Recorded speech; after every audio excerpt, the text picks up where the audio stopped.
بسم اللہ الرحمن الرحیم. بات ہماری آج درس ہفتم میں ہے بخش تصدیقات. یہ میرے ذہن میں نہیں ہے کہ علم کو علم اصولی اور علم حضوری میں جو تقسیم کیا جاتا ہے اس کی وضاحت کی تھی یا نہیں. میں نے حکومت مظفر کے ساتھ پڑھا رہا ہوں، مجھے نہیں پتا چلتا یہاں کون سی بیان کیا وہاں کون سی بیان کیا. آپ نے وہ کیا میں بحث یعنی وہ نہیں کی تھی، بیچ میں بات آ گئی تھی، آپ نے بتا دیا کسی بحث میں علم اصولی و علم حضوری میں. لیکن آپ نے وہ کامل نہیں. خوب یہ علم منطق کے اندر جو ہے وہ علم جس علم کی جو قسم ہے جس سے یہ علم منطق بحث کرتا ہے وہ علم حصولی ہے. یعنی ہمارا تمام منطق میں جو سروکار ہے وہ علم حصولی کے ساتھ ہے. اچھا، علم حضوری اصلاً مورد بحث ہی نہیں ہے منطق کا. کیوں؟ اس کی وجہ یہ ہے کہ منطق فکر سے تعلق رکھتا ہے، کیونکہ منطق میں قواعد دینے ہیں فکر کو تصحیح کرنے کے لیے، صحیح کرنے کے لیے قواعد دینے ہیں. اور فکر کا تعلق جو ہوتا ہے وہ مفاہیم ذہنیہ کے ساتھ ہوتا ہے. یعنی انسان جب فکر کر رہا ہوتا ہے تو معانی و مفاہیم ذہنیہ ان کو رد و بدل کر رہا ہوتا ہے. مثلا جیسے انسان آپ تنہا میں بیٹھے ہوئے ہوں، کسی چیز کے بارے میں سوچ رہے ہوتے ہیں، تو وہاں پر آپ جو تفکر کر رہے ہوتے ہیں وہ اپنی وہ معلومات کے جو آپ کے ذہن میں موجود ہیں پہلے سے، اس کے اندر آپ رد و بدل کر رہے ہوتے ہیں. بس چونکہ علم منطق میں فکر کرنا سکھانا ہے، فکر کی تصحیح کرنا سکھانا ہے اور اس کے قواعد دینے ہیں، اور فکر کا تعلق جو ہے وہ مفاہیم ذہنیہ کے ساتھ ہے، اور مفاہیم ذہنیہ علم حصولی کہلاتے ہیں. علم حصولی کسے کہتے ہیں؟ علم حصولی اس علم کو کہا جاتا ہے کہ جو واسطے کے ذریعے کسی چیز کے بارے میں علم حاصل ہو. مثلا اس وقت مجھے آپ کا علم حاصل ہوا ہے. اب آپ کے بارے میں میں علم رکھتا ہوں اس وقت، لیکن آپ کو جو میں جانتا ہوں وہ ڈائریکٹ آپ کو نہیں جانتا، کیونکہ میں اپنی جگہ پر بیٹھا ہوا ہوں، آپ اپنی جگہ پر بیٹھے ہوئے ہیں. آپ میرے پاس حاضر نہیں ہوئے، بلکہ جب میں نے آپ کو دیکھا تو میرے نفس میں یہ قدرت موجود ہے کہ میرے سامنے جو بھی چیز آتی ہے وہ اس کی تصویر لیتا ہے اور اس تصویر کے تناظر میں اس چیز کو دیکھتا ہے. اس کو کہتے ہیں علم حصولی. یعنی صورت اس شے کی کہ جس کو میں نے دیکھا اس کی صورت واسطہ بنتی ہے کہ میں اس کے بارے میں علم حاصل کروں، شے خارجی کے بارے میں علم حاصل کروں. جیسے کہ میں آپ کے وجود خارجی کے بارے میں علم رکھتا ہوں. کیوں؟ کیونکہ آپ کی صورت میرے ذہن میں موجود ہے اور میں اس صورت کے ذریعے میں آپ کو دیکھ رہا ہوں. بس آپ میرے لیے معلوم تو ہیں، لیکن سب سے پہلے جو میرے لیے معلوم واقع ہو رہا ہے وہ آپ کی صورت ہے. آپ کی صورت کے ذریعے میں پھر آپ کو دیکھ رہا ہوتا ہوں. اس کو کہتے ہیں علم حصولی، یعنی وہ علم جو واسطے کے ذریعے حاصل ہوتا ہے.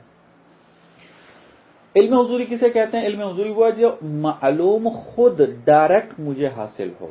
جیسا کہ مجھے اپنی بھوک کے بارے میں علم ہے، مجھے اپنے ہونے کے بارے میں علم ہے، مجھے جو ہے اپنے نفس کے حالات کے بارے میں علم ہے. مثلا میں خوش ہوں، اس کو درک کرتا ہوں، علم حضوری ہے. میری صورت نہیں آتی، پہلے میرے ذہن میں پہلے بھوک کی صورت آئے اور پھر میں بھوک کے بارے میں علم حاصل کروں. نہ، مجھے اندر سے احساس اٹھتا ہے، میں اس کو درک کرتا ہوں. صحیح. اب جو کہتے ہیں کہ مثال خدا کو پہچاننا اور یہ مثال علم حضوری ہے. ہاں صحیح ہے. اب اگر میں اس متعلق تفکر کر رہا ہوں، میرے ذہن میں معلومات موجود ہے، اس تفکر کی تصحیح منطق نہیں کرے گی؟ ہاں کرے گا. اس میں وہی کہنا علم حصولی ہے نا. آپ جب بھی مفاہیم کے ساتھ درگیر ہو جائیں گے یہ علم حصولی بن جائے گا. جیسا کہ میں ابھی مثال دے رہا ہوں، آپ اپنے نفس کو درک کر رہے ہیں، ٹھیک ہے، اپنے ہونے کو درک کر رہے ہیں، علم حضوری ہے. لیکن اگر آپ اس کو مفہوم میں بدل دیتے ہیں، مثلا وہ کہتے ہیں میں ہوں، میں موجود ہوں، مثلا اپنے لیے قضیہ بناتے ہیں یا میرے لیے بیان کرتے ہیں، علم حصولی بن جائے گا. علم حضوری کب ہے؟ کہ جب میں درک کر رہا ہوتا ہوں، اس وقت یہ علم حضوری ہے. مجھے جب بھوک لگی ہوئی ہے، میں اس بھوک کو احساس کر رہا ہوں، اس کو میں درک کر رہا ہوں، اس وقت یہ علم حضوری ہے. لیکن بھوک ختم ہو گئی، کھانا وغیرہ کھا لیا، ابھی آپ کہتے ہیں میں 10 بجے جو تھا بھوکا تھا، اب وہ بھوک جو ہے، بھوک کا درک کرنا جو علم حضوری شمار نہیں ہوگا، وہ علم حصولی بن چکا ہے، علم حصولی ہے نا. وہ احساس جو ہے آپ کرتے ہیں جب بھوک لگ رہی ہو، اس وقت جو درک ہوگا وہ علم حضوری ہوگا. اس کے علاوہ جب بھی وہ علم آئے گا وہ سارا علم حصولی ہو جائے گا. درست ہے؟ یعنی آپ کا بھوک مٹ گئی ہے، اب آپ کہتے ہیں میں 10 بجے بھوکا تھا، آپ سوچتے اپنے لیے بھی سوچیں تو علم حصولی ہے، میرے لیے بھی بیان کریں میں 10 بجے بھوکا تھا، وہ بھی علم حصولی ہو جائے گا. علم حضوری یعنی جس وقت بھوک لگی ہے اس وقت جو میں درک کر رہا ہوں یہ علم حضوری ہو جائے گا. اب مثلا اپنے ہونے کو درک کرنا، چونکہ یہ تو ختم ہونے والا نہیں ہے، اپنے ہونے کو جو آپ درک کرتے ہیں علم حضوری ہے. جب بھی آپ اپنی طرف توجہ کریں گے اپنے ہونے کو درک کریں گے، یہ علم حضوری ہے. لیکن جب آپ اس کو مفہوم میں بدل دیں گے، مثلا قضیہ بنا دیں گے اپنے ذہن میں، مفہوم میں بدلنے کی ایک علامت یہ ہے کہ آپ اس میں قضیہ بنا دیں اس کو. آپ کہتے ہیں میں ہوں، چاہے وہ اپنے ذہن میں بنائیں چاہے آپ لفظوں میں لے کر آ جائیں، ہر دو صورت کے اندر وہ علم حصولی بن جائے گا. درست ہے؟ بہرحال یہ علم حصولی اور علم حضوری کیوں بیان کر رہا تھا، اس کی وجہ یہ کہ علم حصولی کی حقیقت معلوم ہو جائے تو پھر علم حصولی کو پھر تقسیم کیا جاتا ہے دو حصوں میں، تصور و تصدیق میں. تصور تصدیق کے بارے میں ہم نے پڑھ لیا ہے. تصور کسے کہتے ہیں کہ جہاں پر مفہوم و درک تو ہو لیکن اس کے ساتھ حکم موجود نہ ہو. مثلا میں نے آپ کو درک تو کیا ہے لیکن آپ پر ابھی کوئی حکم نہیں لگایا، تو آپ کی جو صورت ذہنی ہے میرے ذہن میں مفہوم ہے، وہ تصور کہلائے گی. اگر ادراک تو ہو لیکن اس کے ساتھ حکم آ جائے تو وہ تصدیق میں بدل جاتا ہے. جیسا کہ مثلا آپ کو میں نے درک کیا اور پھر کہا آپ وجود رکھتے ہیں، حکم لگا دیا وجود رکھتے ہیں، تو یہ کیا ہو جائے گا؟ تصدیق ہو جائے گا، تصدیق ہو جائے گی. تو لہذا منطق میں تصور اور تصدیق کے بارے میں بات ہوتی ہے. اسی کو معرف اور حجت کا عنوان بھی دیتے ہیں، مثلا کیونکہ معرف کا تعلق تصور سے ہے اور حجت کا تعلق تصدیق سے ہے. کیونکہ حجت میں باب قیاس آتا ہے، باب قیاس میں قضایا استعمال ہوتی ہیں اور قضایا کا تعلق باب تصدیق سے ہے، باب تصور سے نہیں ہے. درست ہے؟ تو لہذا یہ جو تصور و تصدیق کی بات ہے یہ علم حصولی کی اقسام میں سے ہیں، اور منطق جو وہ علم حصولی کے بارے میں بات کرتا ہے.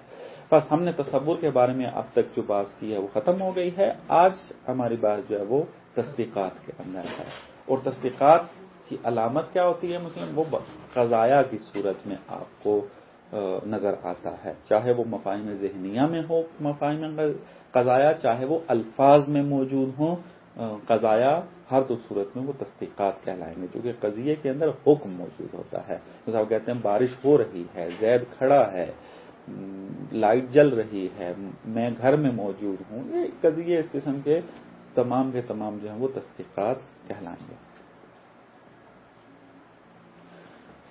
ایک مطلب جو یہاں پر شیخ مطہری تذکر دیتے ہیں وہ یہ ہے کہ قضیہ جب بھی کہا جاتا ہے، چونکہ ہمیں اکثر جو قضایا ملتے ہیں وہ ملفوظہ ہوتے ہیں، لفظ میں ملتے ہیں. ملفوظہ یعنی لفظ میں ملتے ہیں، یعنی کتاب میں لکھے ہوئے قضایا ملیں گے، بولتے ہوئے قضایا سنیں گے، اس طریقے سے آپ قضایا سے سروکار رکھتے ہیں.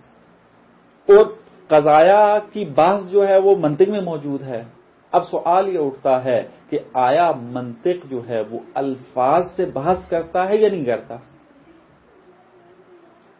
جواب پھر یہ دیتے ہیں مناطق. اب شیخ مظفر رحمۃ اللہ علیہ نے بھی منطق مظفر میں اس کو بیان کیا ہے اور جواب دیا ہے، وہ یہ کہ منطق کا جو مقصود اصلی ہے وہ معانی ہے، کیونکہ منطق نے فکر کی تصحیح کرنی ہے اور فکر معانی کے اندر ہوتی ہے نہ کہ الفاظ میں پائی جاتی ہے.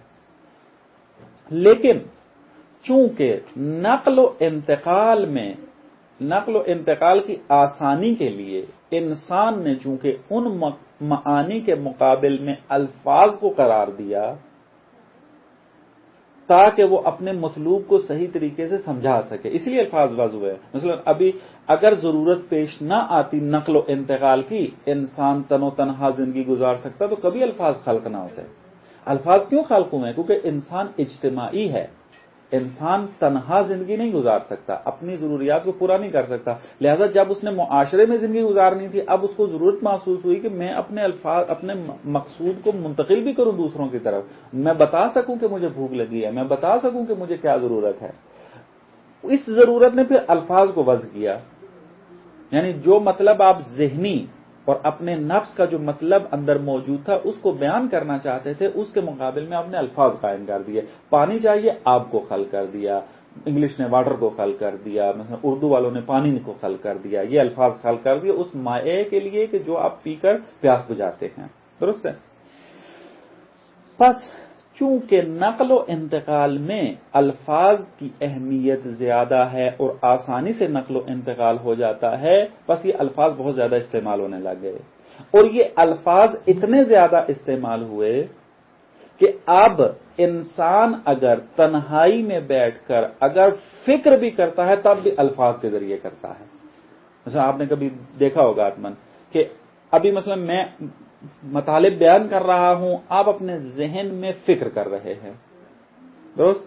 لیکن آپ کا یہ فکر کا انداز کیا ہے؟ فقط معانی کے اندر ہے یا الفاظ کے ذریعے معانی تک پہنچ رہے ہیں؟ الفاظ کے ذریعے معانی تک پہنچ رہے ہیں۔ یعنی انسان کے لیے اتنا انس ہو گیا ہے الفاظ کے ساتھ نقل و انتقال میں کہ جب خود بھی فکر کر رہا ہوتا ہے تو الفاظ کے ذریعے کر رہا ہوتا ہے، تنہائی میں بیٹھا ہوتا ہے تب بھی الفاظوں کے ذریعے کر رہا ہوتا ہے۔ مثلا یوں کہہ رہا ہوتا ہے صبح میں نے مدرسے جانا ہے، پھر میں نے امتحان دینا ہے، یہ سارے الفاظ اس کے ذہن میں آ رہے ہوتے ہیں، ان الفاظ کے ضمن میں معانی موجود ہوتے ہیں، ٹھیک ہے؟ یہ انسان بہت کم ہیں کہ جو الفاظ کے بغیر خود معانی کے درمیان تفکر کرتے ہیں، وہ مرتبہ بہت بالاتر ہے، اس میں بہت ہی کم افراد آپ کو ملیں گے۔ خوب، جب یہ واضح ہو گیا کہ الفاظ کے ذریعے ہی فکر انسان کرتا ہے اکثر اوقات، تو اب فکر کی جب تصحیح کرنی ہے اور فکر اکثر اوقات الفاظ کے ذریعے ہوتے ہیں تو منطق کو پھر ضرورت محسوس ہوتی ہے کہ میں الفاظ کی بھی تھوڑی بات کر دوں تاکہ الفاظ کی تصحیح کرنے کے ساتھ فکر صحیح ہو جائے اور فکر میں غلطی نہ ہو جائے۔ پس اگر منطق میں الفاظ کی بات موجود ہے، مثلا کہتا ہے کہ لفظ یا مرکب ہے یا مفرد ہے، مرکب جو ہے وہ تام ہے یا ناقص ہے، یہ الفاظ کی جو یہ اس قسم کی بات جو ہے الفاظ یا مترادف ہیں یا مثلا متساوی ہیں، یہ جو اقسام آپ کو یا بحثیں ملتی ہیں منطق کے اندر، یہ اس لیے بحث کی جا رہی ہے کہ چونکہ الفاظ کے ذریعے آپ نے فکر کرنی ہے آپ خطا نہ کر لیں، والا اگر انسان کے اندر یہ قدرت موجود ہوتی کہ بغیر الفاظ کے فکر کر لیتا تو منطق کبھی الفاظ کے بارے میں بات نہ کرتا۔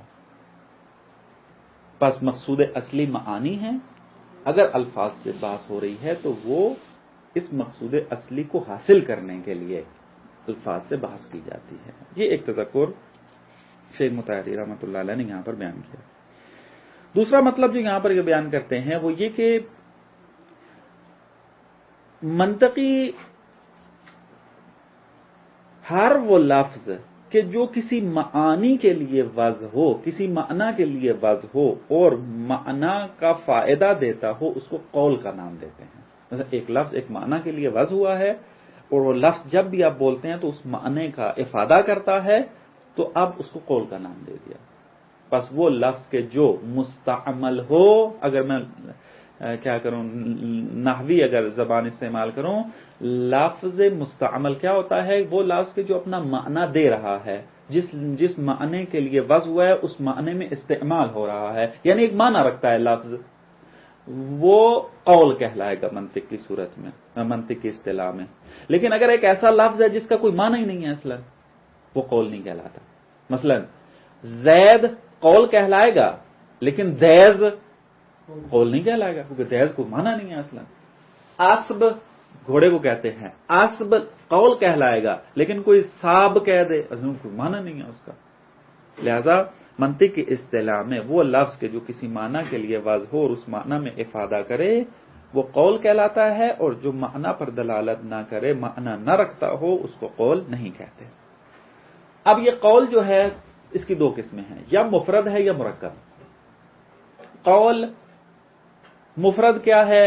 مفرد وہی ہے کہ ایک ہی جز ہے اور ایک ہی معنی پر دلالت کرتا ہے، قول مفرد ہے۔ مرکب کسے کہتے ہیں؟ مرکب وہ ہے، قول مرکب اس کو کہتے ہیں کہ جو دو یا زیادہ اجزاء رکھتا ہے اور ہر جز اس کا ایک معنی پر دلالت کر رہا ہے. درست ہے؟ مثلا شیخ مطہری نے یہاں پر جو مثال دی ہے، یہاں آب کہیں یعنی پانی، آب کہیں تو یہ مفرد ہے کیونکہ ایک لفظ ہے، ایک جز ہے، ایک ہی معنی ہے اس کا. لیکن آب ہندوانہ اگر یہ آپ جملہ استعمال کرتے ہیں یعنی تربوز کا پانی، آب ہندوانہ، اب یہ کیا ہے؟ مرکب ہے. کیوں؟ اس قول کے دو جز ہیں اور دونوں اجزاء اپنے اپنے معنی پر دلالت کر رہے ہیں. آب پانی پر دلالت کر رہا ہے، ہندوانہ تربوز کے اوپر دلالت کر رہا ہے. درست؟ آب ہندوانہ. بس یہ جو ہے قول ہے اور مرکب ہے. کیوں مرکب ہے؟ کیونکہ اس کے دونوں جز اپنے اپنے معانی پر دلالت کر رہے ہیں. لیکن اگر کوئی آپ کو ایسا مرکب نظر آتا ہے کہ جس کے دو جز ہوں لیکن اپنے معنی پر دلالت نہ کر رہے ہوں تو وہ مرکب نہیں ہوں گے. جیسے آپ کسی شخص کا نام عبداللہ رکھ دیتے ہیں، درست ہے؟ یہ ظاہراً مرکب نظر آ رہا ہے، منطق اسلامی مرکب نہیں ہوگا.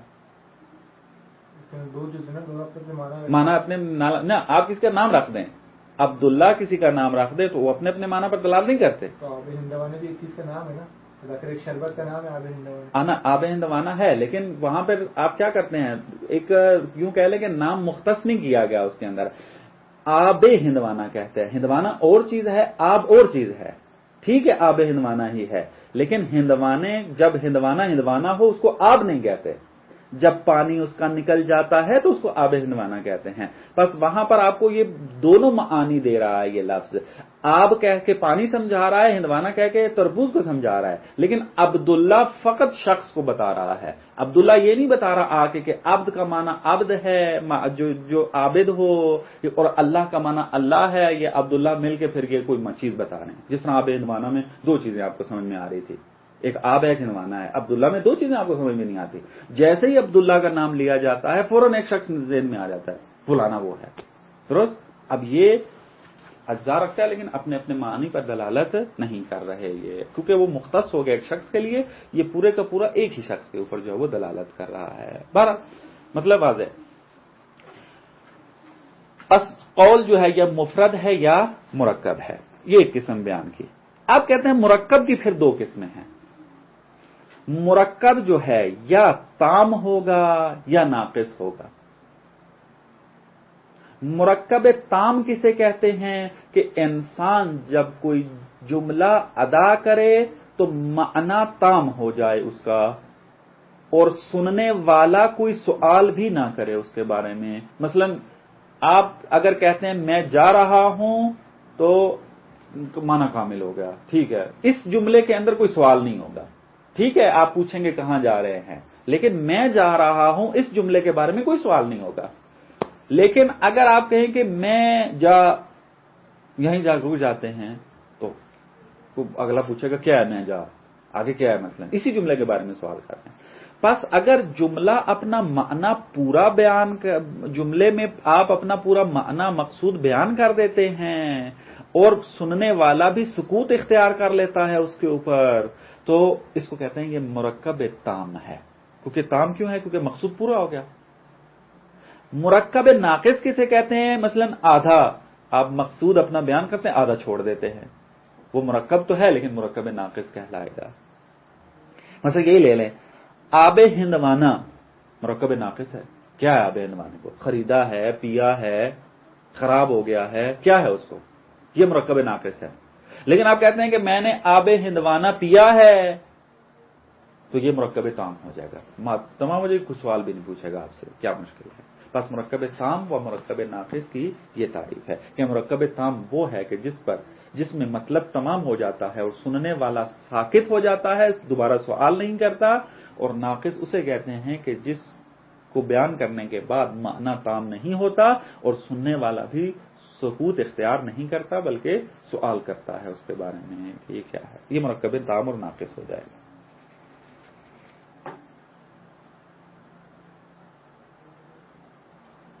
پھر کہتے ہیں یہ مرکب تام جو ہے پھر تقسیم ہوتا ہے.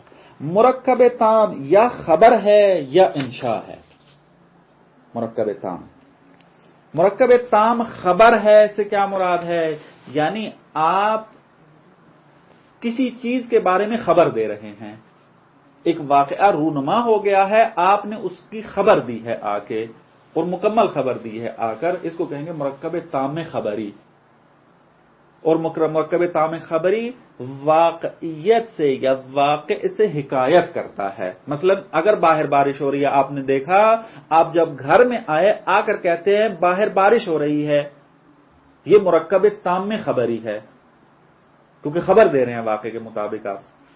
اور مرکب تام میں انشائی دوسری قسم ہے اس کی، مرکب تام کی انشائی کیا کرتے ہیں؟ انشاء کو انشاء کیوں کہتے ہیں؟ کیونکہ آپ واقع کے بارے میں خبر نہیں دے رہے ہوتے، بلکہ واقعے کو ایجاد کر رہے ہوتے ہیں۔ مثلا آپ مجھے کہتے ہیں پانی پلاؤ، درست ہے؟ آپ نے جب کہا کہ پانی پلاؤ، اب یہاں پہ وہ خبر نہیں دی جا رہی ہے، واقعے کے بارے میں خبر نہیں دی جا رہی، جس طرح پہلے آپ مجھے خبر دے رہے تھے کہ بارش ہو رہی ہے، اس طریقے کی صورتحال نہیں ہے۔ آپ اسی وقت بیٹھ کر واقعیت کو ایجاد کر رہے ہیں، پانی پلاؤ، درست ہے؟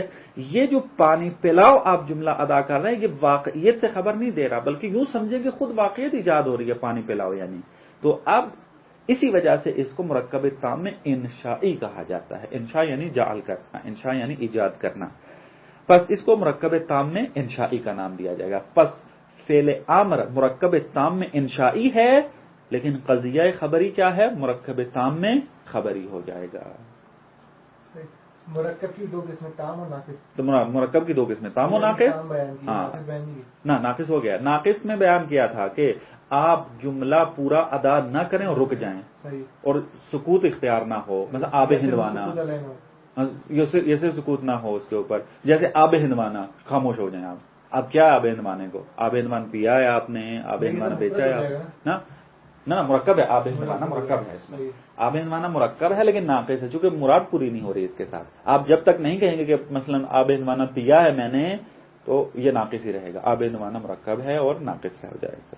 پر مرکب تام میں انشائی بھی واضح ہو گیا، اور مرکب تام میں خبری بھی آپ کی خدمت میں عرض کر دیا۔ اب کہتے ہیں کہ مرکب تام میں خبری چونکہ حکایت کرتا ہے، واقعیت کے بارے میں خبر دیتا ہے، تو اس کے اندر سچا ہونا بھی متصور ہے اور جھوٹا ہونا بھی متصور ہے۔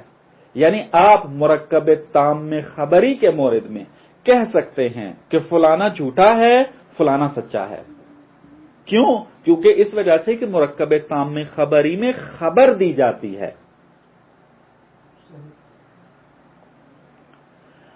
اور خبر جو ہے وہ اگر مطابق باواقع نہ ہو تو وہ جھوٹا کہلائے گا، اگر مطابق باواقع ہو تو وہ سچا کہلائے گا، امکان صدق پایا جاتا ہے۔ اس مرکب تام میں خبری کو منطق کے اندر قضیے کے ساتھ یاد کیا جاتا ہے۔ پس قضایا کے اندر جس مطلب سے ہمارا سروکار ہے وہ مرکب تام میں خبری ہے۔ لہذا تعریف کیا کرتے ہیں قضیے کی؟ قول یحتمل الصدق والکذب، قضیہ اس قول کو کہتے ہیں کہ جس کے اندر صدق و کذب کا احتمال پایا جاتا ہو، اور وہ مرکب تام میں خبری کے اندر ہوتا ہے۔ نہ تو مرکب تام میں انشائی میں یہ صورتحال موجود ہے، نہ مرکب ناقص میں یہ چیز موجود ہے، نہ ہی مفرد میں اس قسم کی خصوصیت موجود ہے۔ بس قضایا کا تعلق جو ہے وہ مرکب تام میں خبری سے ہے، اور پھر یہی ہماری مراد ہوتی ہے باب قضایا کے اندر۔ قضایا مرکب تام میں خبری سے ہوتے ہیں، تصدیقات میں ہوتے ہیں، یعنی قضایا کو تصدیقات کہا جاتا ہے۔ کسی چیز کے بارے میں حکم لگایا، ہاں قضیے میں حکم ہوتا ہے حتماً، بدون حکم قضیہ نہیں ہوتا وہ اصلا۔ قضیے کو قضیہ اس لیے کہتے ہیں کیونکہ اس کے اندر حکم موجود ہے، قضا سے نکلا ہے نا، قضا یعنی جس میں حکم آ جاتا ہے اس میں، لہذا جہاں حکم ہو وہ حتماً تصدیق ہے وہاں پر۔ بس قضایا یعنی تصدیقات، اور قضایا یہ سارے اس میں حکم موجود ہوتے ہیں اس میں۔ پر یہ قضایا کی تعریف اور اس کی کیا مراد ہے اس میں تفصیلاً خدمت میں عرض کر دیا۔ اس کے بعد تقسیم قضایا، یہ تھوڑا سا تفصیلی بھی ہے اور دقت طلب بھی ہے، انشاءاللہ اس کو پھر بعد میں دیکھیں۔